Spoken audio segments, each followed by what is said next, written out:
내 목자 예수는 날 사랑하셔서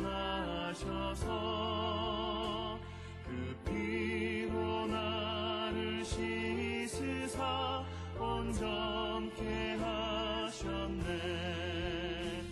길 잃은 양 찾아 큰 위로 주시고 그 우리 안에 이끌어 늘 보호하시네.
우리가 마음의 뿌림을 받아 악한 양심으로부터 벗어나고 몸은 맑은 물로 씻음을 받았으니 참마음과 온전한 믿음으로 하나님께 나아가자. 아멘. 전능하사 천지를 만드신 하나님 아버지를 내가 믿사오며 그 외아들 우리 주 예수 그리스도를 믿사오니 이는 성령으로 잉태하사 동정녀 마리아에게 나시고 본디오 빌라도에게 고난을 받으사 십자가에 못 박혀 죽으시고 장사한 지 사흘 만에 죽은 자 가운데서 다시 살아나시며 하늘에 오르사 전능하신 하나님 우편에 앉아 계시다가 저리로서 산자와 죽은 자를 심판하러 오시리라. 성령을 믿사오며 거룩한 공예와 성도가 서로 교통하는 것과 죄를 사하여 주시는 것과 몸이 다시 사는 것과 영원히 사는 것을 믿사옵나이다. 아멘.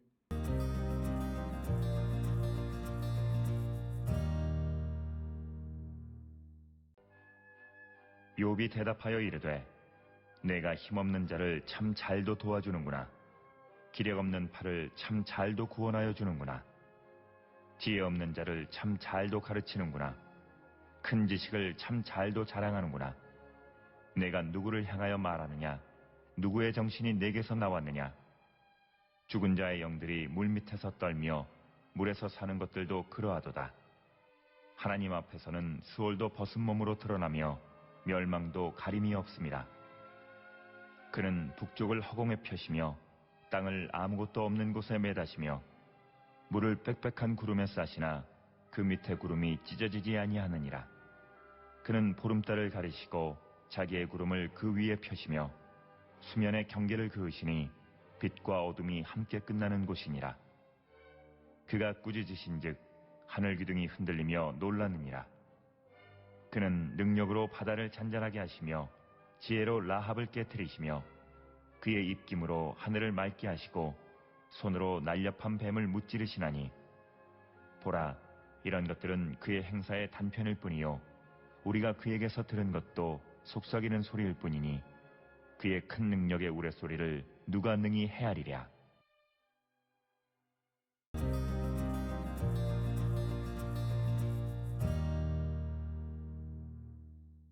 오늘 우리가 함께 읽은 욥기 26장 1절로부터 14절에 있는 말씀은 이제 욥의 친구들에 대한 그 말에 대해서 욥의 대답이 기록되어져 있습니다.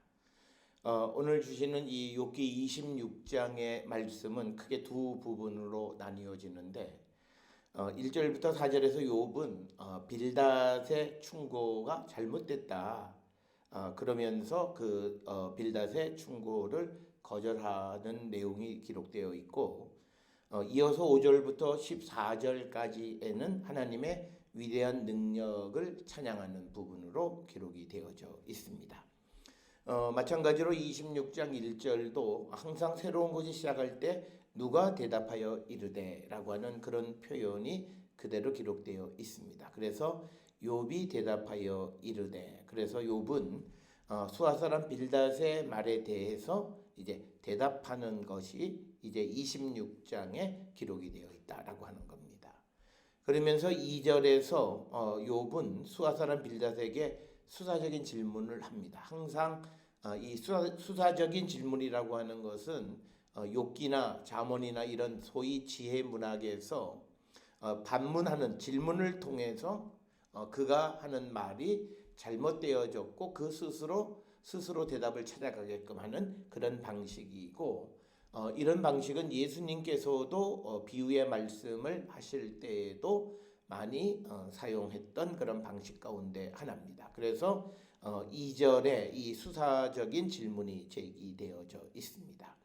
내가 힘없는 자를 참 잘도 도와주는구나. 기력 없는 팔을 참 잘도 구원하여 주는구나 라고 하는 겁니다.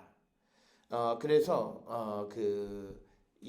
오늘 주시는 본문에서 이 말은 소위 빌닷이 어려운 가운데 있는 사람을 잘 도와줬다란 말이 아니라 그 도와주지 않는 것에 대한 신랄한 비판의 말씀이 되겠습니다. 그래서 내가 힘없는 자를 돕지 않고 또 기력이 없는 팔을 도와주지 구원해주지 않는다라고 하는 겁니다.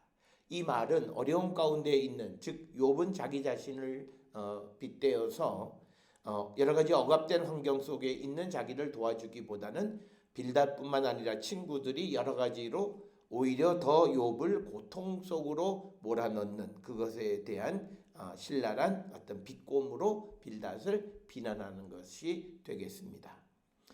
그래서 3절에 지혜 없는 자를 참 잘도 가르치는구나. 큰 지식을 참 잘도 자랑하는구나. 그래서 역시 욥은 빌닷이 어떻게 지혜 없는 자의 상담자가 되었는가. 네가 정말 내가 지혜가 없다면 나에게 정말 좋은 상담자가 되어졌는가. 그래서 이런 말을 하는 3절과 같은 말을 하는 것은 욥의 생각에 빌닷이 지혜가 없고 아무 도움을 주지 못한다라고 하는 겁니다. 그래서 욥은 그 빌닷에게 그가 죄를 뒤집어 씌우는 것으로부터 그 길을 발견할 수 있는 건전한 지혜를 제공하지 않았다라고 하는 거예요. 그러니까 이 말은 뭐냐면 욥의 친구들이 와서 욥을 그저 하나님 앞에 죄인이었기 때문에 고난을 당하는 것이다라고 하는 그런 말로써 욥에게 죄를 뒤집어 씌우기만 했지 어떤 다른 건전한 지식, 큰 지식을 제시해 주지 못했다. 그것은 바로 지혜는 근본적으로 하나님의 목적을 완성시키는 것이어야 함에도 친구들은 그렇지 못했다. 즉 친구들이 제시해 주는 지혜라고 하는 그 가르침은 하나님의 뜻과는 무관한 것이었다라고 하는 것이 욥의 생각이 되겠습니다. 그러면서 욥은 내가 누구를 향하여 말하느냐, 누구의 정신이 내게서 나왔느냐 이렇게 이야기하면서 욥은 자신의 질문이 이 빌닷에게 또 친구들에게 한 것이 실패한 것을 알고 도대체 이 누구의 것이냐. 오늘 주시는 본문에서 누구의 정신, 니시마로 번역이 되어 있는데, 이 니시마라고 하는 것은 호흡이라고 하는 그런 베이직한 의미를 가지고 있지만, 그러나 이 본문에서 이 정신이라고 하는 것은 하나님이 주시는 삶의 근본이 되는 원리를 의미하는 말로 니시마가 사용되어졌다. 이것은 욥기 33장 4절이나 그리고 창세기 2장 7절 등에서도 그런 의미로 우리가 이해할 수 있다라고 하는 겁니다. 그래서 누구의 삶에 누구의 정신이 내게서 나왔느냐, 이렇게 반문을 하는 것. 그래서 오늘 주시는 2, 3, 4절에서 욥은 빌닷에게 질문을 통해서 그가 참된 지혜로 어려운 가운데 있는 이를 구원하거나 돕지 못했다라고 하는 것. 그래서 오늘 주시는 이 말씀을 통해서 욥은 친구들의 그 어떤 조언, 가르침, 이것을 전적으로 거부하는 모습을 우리에게 보여주고 있다라고 하는 겁니다. 이어서 5절로부터 14절까지는 하나님의 놀라운 능력을 찬양하는 겁니다. 특히 5절, 6절에서 하나님의 능력은 죽음의 세계까지 미치고 있다라고 하는 것을 우리에게 가르쳐 주는데, 그 5절, 6절에서는 마임, 그리고 스올, 아바돈, 이런 것으로 다 표현을 합니다. 그래서 5절에 죽은 자들의 영이 물 밑에서 떨며 물에서 사는 것들도 그러하도다. 하나님 앞에서는 스올도 벗은 몸으로 드러나며 멸망도 가림이 없습니다. 이렇게 기록이 되어 있습니다. 그래서 어떤 아바돈, 스올, 마임, 물, 스올, 그리고 멸망, 아바돈, 이 모든 것들에까지 하나님의 능력이 임하시고 하나님의 그 통치의 세력이 거기까지 미치고 있다라고 하는 겁니다. 그러면서 7절에, 그래서 5절, 6절에서는 하나님의 통치의 능력은 죽음의 세력에까지 미치는 그런 능력이시다. 그리고 이제 7절에서 그는 그 북쪽을 허공에 펴시며 땅을 아무것도 없는 곳에 매다신다, 이렇게 이야기합니다. 그래서 하나님께서 세상을 만드시는 것을 마치 텐트를 치는 그 모습으로 묘사하고 있고, 오늘 주시는 것의 북쪽이라고 하는 자포는 단순한 북쪽을 나타내는 것이 아니라 하나님의 그 보좌가 있는 하늘의 가장 높은 곳을 자폰이다, 이렇게 표현을 합니다.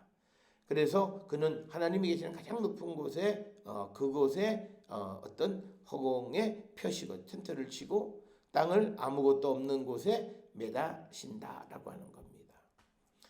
그리고 8절에서는 물을 빽빽한 구름에 싸시나 그 밑에 구름이 찢어지지 아니하느니라. 그래서 8절에서는 하나님께서 하늘의 천막 아래에서 많은 일을 행하신다라고 하는 겁니다.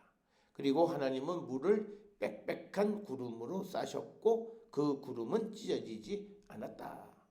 그리고 9절에 그는 보름달을 가리시고 자기의 구름을 그 위에 펴셨다라고 하는 겁니다. 그래서 달의 빛도 하나님은 가리시는 분이시다라고 하는 겁니다. 그리고 수면의 경계를 그으시니 빛과 어둠이 함께 끝나는 곳이니라. 그래서 하나님은 수면의 경계를 정하셔서 빛과 어둠에 끝나는 곳에 그 경계를 정하셨다라고 하는 것이고, 그리고 그가 꾸짖으신즉 하늘 기둥이 흔들리며 놀라느니라. 그래서 하늘의 기둥, 그래서 세상을 호령하시는 하나님의 위대한 능력의 모습을 묘사하고 있는 것이 11절의 표현이 되겠고, 그리고 12절에 그는 능력으로 바다를 잔잔하게 하시며 지혜로 라합을 깨뜨리신다. 그래서 하나님의 능력은 바다를 잔잔하게 하시는 것이다.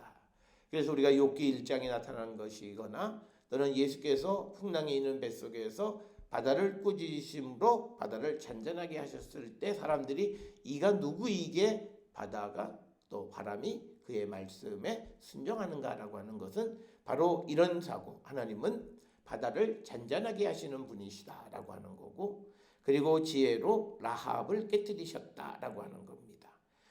특별히 이 라합이라고 하는 것은 바다에 있는 혼돈의 세력을 상징하는 것이 되겠습니다. 그래서 지혜로 그 라합을 물리치셨고, 그리고 13절에서는 그의 입김으로 하늘을 맑게 하시고 손으로 날렵한 뱀을 무찌르셨다라고 하는 겁니다.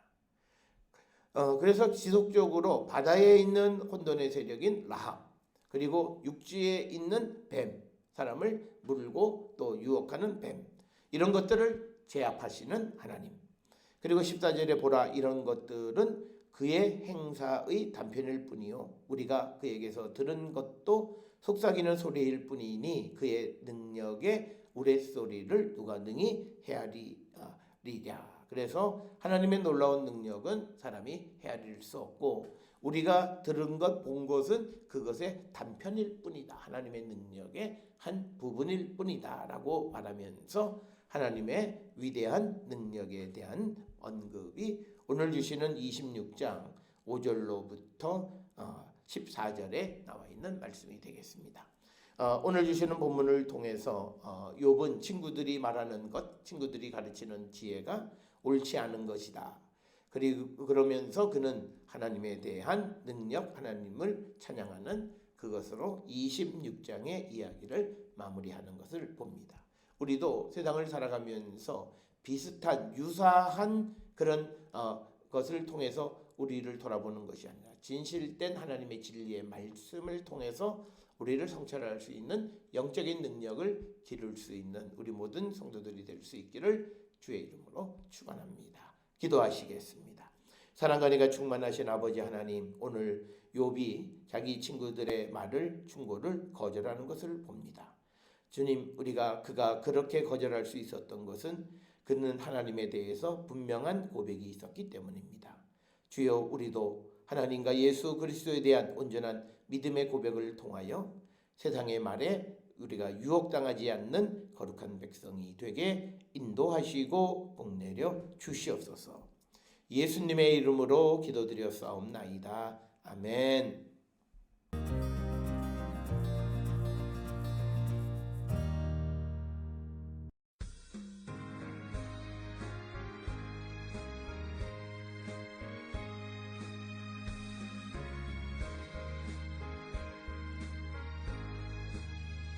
주 예수 내 맘에 들어와 계시는 변하여 새 사람 되고 내가 늘 바라던 참빛을 찾음도 주 예수 내 맘에 오신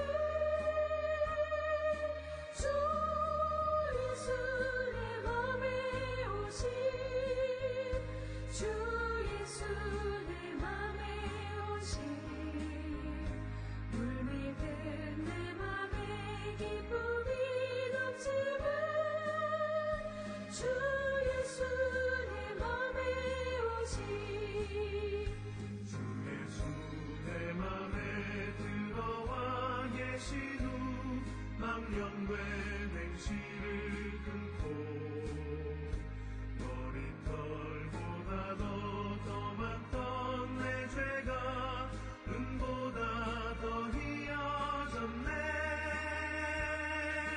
주 예수 내 맘에 오신 주 예수 내 맘에 오신 물밀듯 내 맘에 기쁨이 넘치는 주 예수 내 맘에 오신 그날의 소망을 든든히 가지는 주 예수 내 맘에 오신 의심의 구름이 사라져 버림도 주 예수 내 맘에 오신 주 예수 내 맘에 오신 주 예수 내 맘에 오신 물밀듯 내 맘에 기쁨이 넘치는 주 예수 내 맘에 오신 사망의 음침한 골짜기 가다가 밝은 빛 보련히 비춰 저